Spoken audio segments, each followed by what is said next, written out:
ang success ng buhay nakukuha sa pagtatiyaga. Kaya pag wala kang tiyaga, wala kang nilaga. Ayan.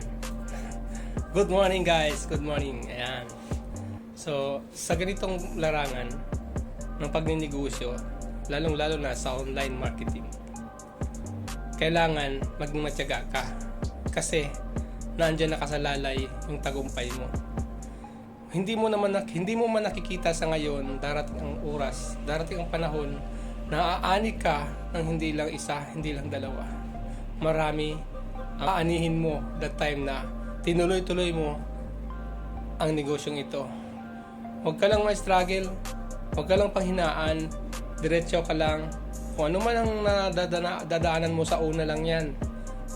Sa una, mahirapan ka, pero pabayaan mo, diretso mo.